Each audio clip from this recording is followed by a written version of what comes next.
بسم اللہ الرحمن الرحیم۔ اللہ تبارک و تعالیٰ کے نام سے شروع جو بڑا مہربان اور نہایت رحم کرنے والا ہے۔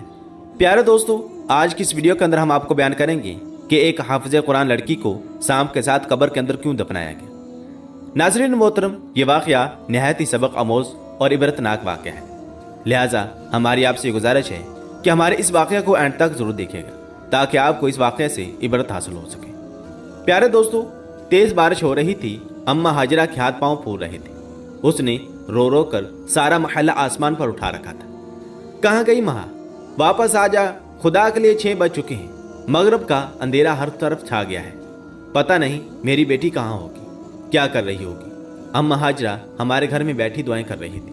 وہ مجھے کہہ رہی تھی کہ میں ان کے ساتھ چل کر ان کی بیٹی کو ڈھونڈوں، مگر اتنی تیز بارش میں گھر سے نہیں نکل سکتی تھی۔ اماں نے کہا بارش رکنے دو پھر چلی جانا۔ اماں ہاجرہ کی نظر بھی تیز نہیں تھی کہ وہ اکیلے جا سکتی، بیچاری لاٹھی کے سہارے چلتی تھی۔ بیوگی میں اس کا کوئی سہارا بھی نہیں تھا، میرے پاس ہی اپنا ہر مسئلہ لے کر آتی تھی۔ 6:30 بجے تھے، بارش رک چکی تھی۔ میں نے گھر سے بڑی ٹارچ لی اور اماں ہاجرہ کو ساتھ لے کر گھر سے نکل پڑی۔ اتنے میں دروازہ کھلنے کی آواز آئی۔ پڑوس والے صادق چچا مسجد جا رہے تھے۔ ہم دونوں صورتوں کو یوں اندھیرے میں گھر سے نکلتا دیکھ کر پریشان ہو گئے اور پوچھنے لگے، تم لوگ اس وقت کہاں جا رہے ہو؟ اماں ہاجرہ روتے ہوئے بولی، بیٹا کیا بتاؤں، میری بیٹی آج مدرسے سے واپس نہیں آئی، میں اس کے لیے سخت پریشان ہوں، میں اس کے مدرسے اکیلی جا بھی نہیں سکتی، اس بیٹی کو لے کر مدرسے والوں کے پاس جا رہی ہوں، دعا کرو میری بیٹی مل جائے۔ اماں ہاجرہ رو رہی تھی۔ چچا صادق نے جب یہ سب کچھ دیکھا تو وہ بھی ہمارے ساتھ چلنے کو تیار ہو گئے۔ میں نے خدا کا شکر ادا کیا، اندھیرے میں تو مجھے بھی ڈر لگ رہا تھا۔ چچا صادق بھی ہمارے ساتھ ہو گئے۔ تھوڑی ہی دیر کے بعد ہم مین سڑک پر تھے۔ سڑک کے آس پاس لمبی لمبی گھاس اگی ہوئی تھی، موسم بہت سہانا تھا، مگر ہمارے سر پر اس خوشگوار موسم کا کوئی اثر نہیں تھا، کیونکہ ہم دونوں کو بلکہ ہم تینوں کو ماں کی فکر کھائی جا رہی تھی کہ تبھی کانوں میں ہلکی ہلکی چیخ کی آواز پڑی۔ لگ رہا تھا کہ کوئی دھیرے دھیرے رو رہا ہے۔ اماں ہاجرہ کی نظر تو بہت کمزور تھی مگر کان بہت تیز تھے۔ کہنے لگی، مجھے اپنی بیٹی کے رونے کی آواز آ رہی ہے، یہیں رک جاؤ اور روشنی ادھر ادھر ڈالو، دیکھو میری بیٹی یہاں پر بیٹھی رو رہی ہے۔ اماں ہاجرہ کی بات صحیح تھی، ہم لوگ رک گئے۔ میں نے ٹارچ کی روشنی جب گھاس پر ڈالی تو میرے قدموں تلے سے زمین ہی کھینچ گئی۔ کیا دیکھتی ہوں کہ سامنے ماں زخمی پڑی ہے، اس کے چہرے سے خون بہہ رہا تھا اور حالت بھی کچھ نامناسب سی تھی۔ اسے دیکھ کر میری بھی چیخیں نکل گئیں۔ میں نے اسے جس حالت میں دیکھا تھا وہ بہت دردناک اور دل دہلا دینے والی حالت تھی۔ وہ زمین پر یوں پڑی تھی جیسے کوئی جانور کا بچہ ہوتا ہے۔ یہ دیکھنا تھا کہ اماں ہاجرہ نے چیخنا چلانا شروع کر دیا، ہائے کس نے میری بچی کی یہ حالت کر دی، میں کہاں جاؤں گی اپنی جوان بیٹی کو لے کر، کس سے حساب مانگوں گی، سچ بتا میری بیٹی، کس نے یہ سب کچھ کیا ہے؟ اماں ہاجرہ اپنی بیٹی کو جھنجھوڑتے ہوئے بولی، اماں کچھ بھی تو نہیں ہوا تمہاری بیٹی کو، ہو سکتا ہے کہ کسی نے گاڑی سے ٹکر مار دی ہو تمہاری بیٹی کو۔ نہیں، میں یہ نہیں مان سکتی۔ اماں ہاجرہ زور زور سے چنانے لگی تھی۔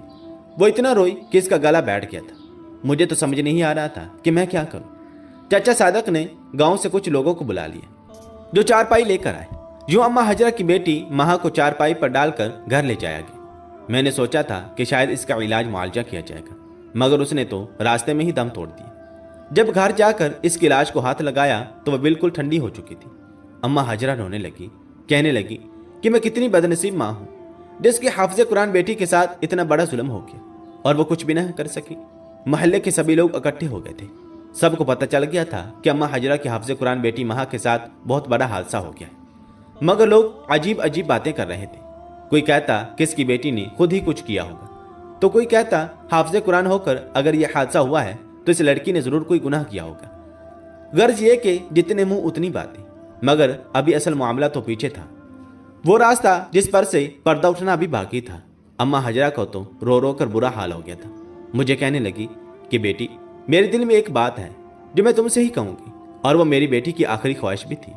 میں نہیں جانتی تھی کہ وہ کبھی اس دنیا سے اکیلی چلی جائے گی، اگر پتہ ہوتا تو میں اس کے ساتھ اپنا رویہ اچھا رکھتی، میں تو اسے خواہ ڈانٹتی تھی۔ اب اس کی آخری خواہش تو پوری کر دوں، اگر نہیں کی تو خود کو گناہگار سمجھوں گی۔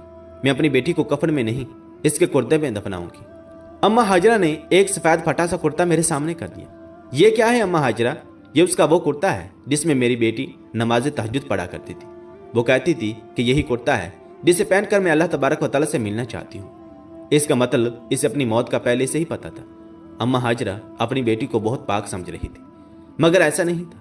बाहर के लोग जो बातें कर रहे थे उन्हें सुनकर तो इंसान कानों को हाथ लगाए। मेरे लिए अम्मा हाजरा की परेशानी तो नाकाबिले बर्दाश्त हो रही थी, मगर क्या करती, उनकी बेटी को वो कुर्ता पहनाना था। मैं और मेरी वालदा ने जब अम्मा हाजरा की बेटी को गुस्ल देने का इरादा किया तो हम पर ऐसे कई राज मुनकशिफ हुए जिन्होंने हमारा दिल दहला दिया था। हमने बड़ी मुश्किल से अम्मा हाजरा की बेटी को गुस्ल दिया था, हालांकि वो हाफिज़े कुरान थी, मगर इसकी मैयत के साथ ये मामलात होना हमारी समझ से बाहर था। मैं तो सोच भी नहीं सकती थी कि कभी किसी हाफिज़े कुरान और नमाज और तहज्जुद की पाबंद लड़की की मैयत के साथ ऐसा भी हो सकता है। मेरे ज़हन में खौफ ने डेरे डाल दिए थे। मैं सोचने लगी थी कि क्या मुझे कुरान हिफ्ज़ करने से बाज रहना चाहिए, क्योंकि जो इंसान कुरान हिफ्ज़ करने के बाद भी अपनी गलतियों से बाज ना आए तो उसके साथ अल्लाह तबारक व तआला जो मामलात करता है वो मैंने अपनी आंखों के सामने देख लिया था। मगर मैं अम्मा हाजरा का दिल नहीं दुखाना चाहती थी कि उसकी बेटी के बारे में इसे ऐसी शर्मनाक हकीकत पता चले कि उसका अपना भी दिल परेशान हो जाए। इसलिए मैं चुप रही थी, मगर लोग कहाँ चुप रहने वाले थे। लोगों के तो मुंह में जुबानें होती हैं और तीर जैसी जुबानें। महल्ले की एक औरत ने लाश को देखकर एक अजीब बात कही थी। अम्मा हाजरा को रोता देखकर उसने जो फिक्रा कसा था वो इज्जत नफ्स को मजरूह करने वाला था। बोली कि अम्मा हाजरा, तुमने तो अपनी बेटी की पारसाई की सफाइयाँ दी थी, लेकिन अगर तुम्हें इतनी ही पारसा लगती है तो तुम इसकी लाश का पोस्टमार्टम क्यों नहीं करवा लेती? तुम्हें साफ समझ आ जाएगी कि तुम्हारी बेटी के साथ क्या हुआ है। किसी गाड़ी ने टक्कर मारी है या फिर। अम्मा हाजरा ने इसके मुंह से ही बात खींच ली और इसके चेहरे पर जोरदार तमाचा दे मारा। खबरदार जो तुमने मेरी बेटी मरहूम के बारे में बकवास की। मेरी बेटी पाक और साफ थी, इसका किरदार शीशे की तरह शफाफ था। तुम्हें शर्म नहीं आती ऐसी बकवास करते हुए? अम्मा हाजरा की बात सुनकर मैं सुन होकर रह गई थी। मैं इसे क्या बता दी कि मैंने तुम्हारी बेटी की मैयत में क्या देखा है। अम्मा हाजरा का गुरूर और मान में तोड़ना नहीं चाहती थी। इसे अपनी बेटी पर भरोसा था। मैं चाहती थी कि इसका यह भरोसा कायम रहे। पोस्टमार्टम की बात ने अम्मा हाजरा को परेशान कर दिया था। बेटी का जनाजा घर से उठने के बाद घर में अजीब सी वहशत उठ रही थी। मैं अम्मा हाजरा के पास आकर बैठी तो वह फिर से फूट फूट कर रोने लगी। देखा था तुमने उस सकीना ने क्या बात की कि मेरी बेटी का पोस्टमार्टम होना चाहिए। अरे ऐसा क्या कर दिया मेरी बेटी ने? लेकिन बेटा, आजकल जमाना भी तो खराब है।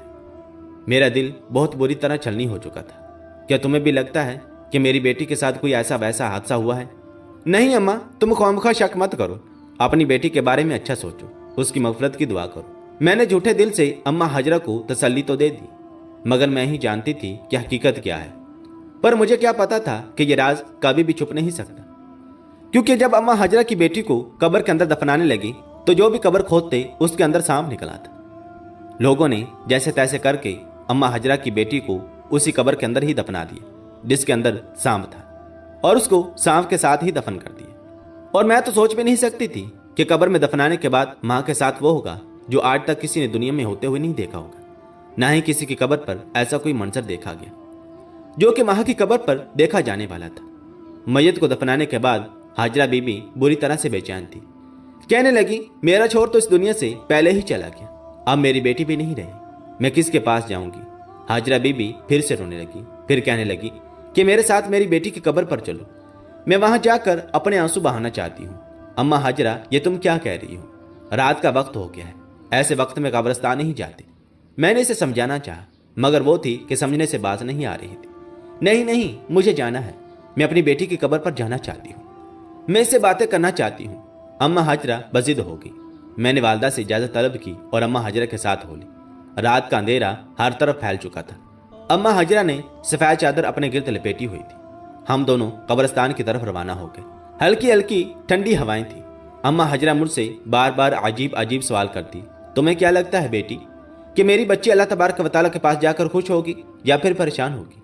अम्मा हाजरा के अजीब व गरीब सवाल सुनकर मुझे इस पर तरस आ रहा था, मगर मैं ये नहीं जानती थी कि अभी इस पर एक और क़यामत टूटने वाली है।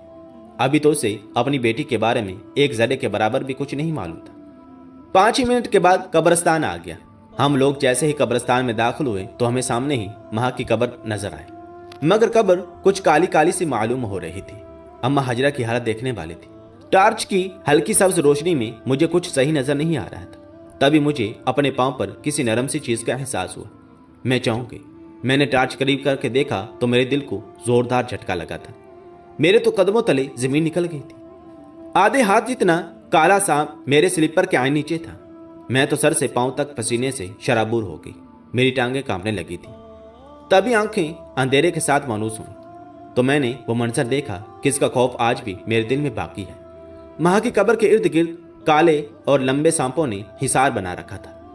एक सांप मेरे कदमों के नीचे भी था। यह सांप मां की कब्र से काफी फासले पर था। शायद हमें इस बात से खबरदार कर रहा था कि आगे मत बढ़ना, वरना तुम्हारा नुकसान होगा। अम्मा हाजरा की तो नजर कमजोर थी।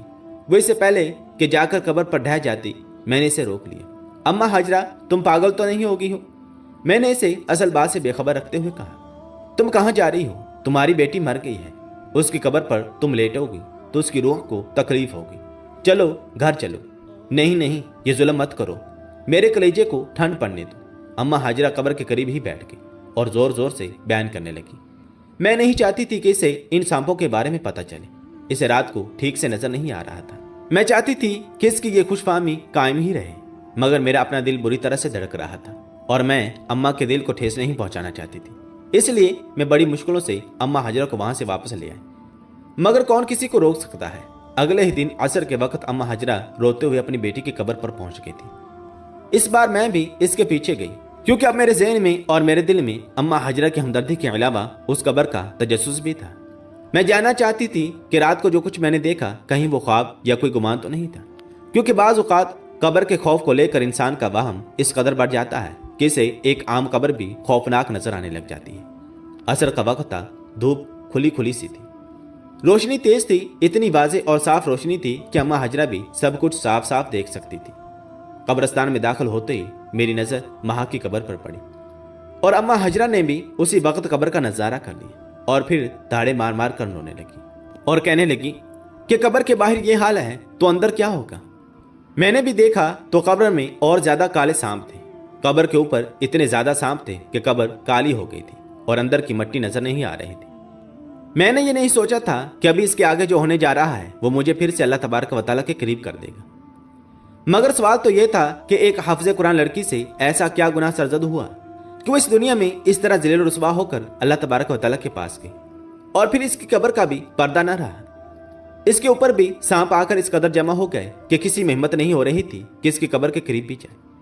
मेरे लिए सब कुछ देखना मुश्किल था, मगर अम्मा हाजरा तो माँ थी। लोगों की तरह बातें करने की बजाय वो अपनी बेटी के बारे में परेशान हो गई। कहने लगी, मैं मुफ्ती साहब के पास जाऊंगी, उनसे पूछूंगी कि मैं अपनी बेटी के लिए ऐसा क्या करूं कि उस पर से आजाब कम हो जाए।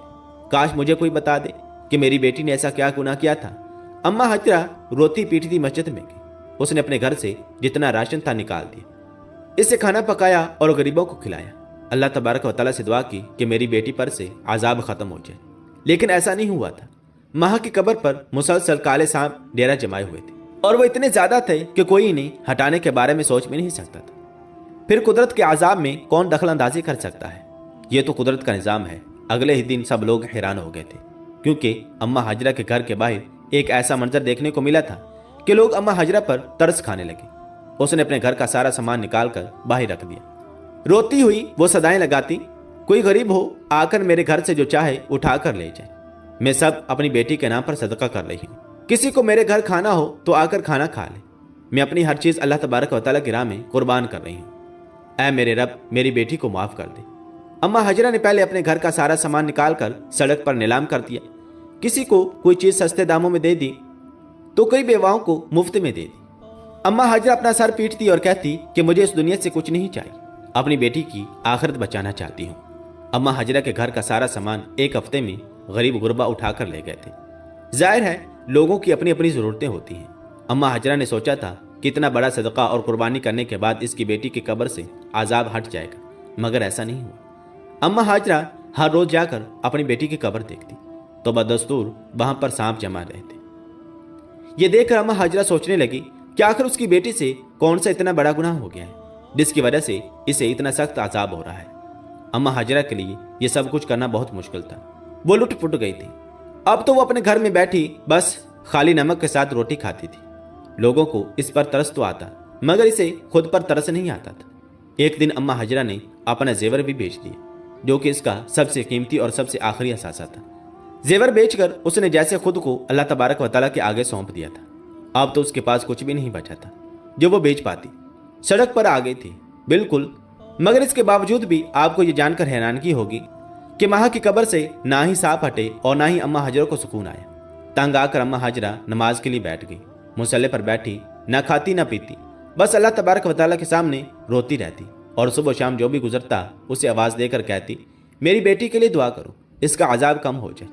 اماں ہاجرہ تو سو کر کانٹا ہو گئی تھی، مگر اسے اپنی بیٹی کا گناہ سمجھ نہیں آ رہا تھا کہ تبھی ایک دن ایک لڑکی میرے پاس آئی۔ اس نے مجھ سے کہا کہ ماہ نامی لڑکی سے ملنا چاہتی ہے۔ میں نے اسے ساری بات بتا دی تو اس کے چہرے کا رنگ اڑ گیا، کہنے لگی مجھے فوراً ماہ کی ماں کے پاس لے چلو۔ میں اسے لے کر فوراً اماں ہاجرہ کے پاس آئی تو اس نے اماں سے کہا کہ میں تمہیں تمہاری بیٹی کی ساری حقیقت بھی بتاؤں گی، لیکن سب سے پہلے تم مجھے اس کے کمرے میں لے چلو۔ اماں ہاجرہ تو اس اندھے کی مانند تھی جس کے لیے دنیا کی سب سے بڑی نعمت بس 2 آنکھیں ہی ہوتی۔ وہ اسے فوراً اپنی بیٹی کے کمرے میں لے گئی۔ ماں کے کمرے میں جاتے ہی اس لڑکی نے اس کا کمرہ الٹ پلٹ کر دیا، کچھ نہ ملا تو اس کا بستر الٹ دیا۔ نیچے رکھے موبائل فون نے اماں ہاجرہ کو بھی حیران کر دیا تھا۔ یہ تو ایک اسمارٹ فون تھا۔ لڑکی نے اسمارٹ فون لے کر کھولا تو اس کا مواد دیکھ کر ہم لوگ بھی حیران رہ گئے تھے۔ کوئی سوچ بھی نہیں سکتا تھا کہ اماں ہاجرہ کی بیٹی ایسے نکلے گی، چند پیسے کمانے کی خاطر اپنے لیے جہنم خریدنے چل پڑے گی، مگر اللہ تبارک و تعالیٰ تو 70 ماؤں سے زیادہ محبت کرنے والا ہے۔ اس لڑکی نے بتا دیا کہ ماں صرف خود ہی نہیں بری چیزیں دیکھتی تھی بلکہ وہ لوگوں میں بھی برائی پھیلاتی تھی۔ اس نے اگرچہ خود کو تو استعمال نہیں کیا، مگر ادھر ادھر ایسا نازیبا مواد دوسروں کو دکھا کر اپنے لیے قبر میں عذاب خرید لیے۔ یہ ماں کی خوش قسمتی تھی کہ اس کے موبائل پر کسی قسم کا کوڈ نہیں تھا، کیونکہ اس کی ماں کو نظر نہیں آتا تھا تو اسے کوڈ لگانے کی ضرورت محسوس نہ ہوئی۔ یوں بھی ماں سے چھپ کر موبائل استعمال کرتی رہی۔ اس طرح اس لڑکی نے ماں کے فون سے وہ ساری چیزیں ڈیلیٹ کر دی۔ چنانچہ ماں کی قبر سے سانپ ہٹ گئی، اس کی ماں کے دل کو بھی قرار آ گیا۔ پیارے دوستو، اب آپ سوچیں گے کہ آخر اس میں کیا مسئلہ ہے؟ یقین مانیے، اگر اللہ تبارک و تعالیٰ نے ماں پر کرم نہ کیا ہوتا تو اس لڑکی کو ماں کے گھر نہ بھیجتا۔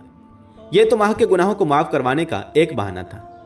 بس یہی وہ دن تھا جب میں نے قرآن پاک سے اپنا رشتہ پھر سے استوار کر لیا، کیونکہ میں سمجھ گئی تھی کہ حافظ کبھی بھی اللہ تبارک و تعالیٰ کے قہر میں نہیں آ سکتا۔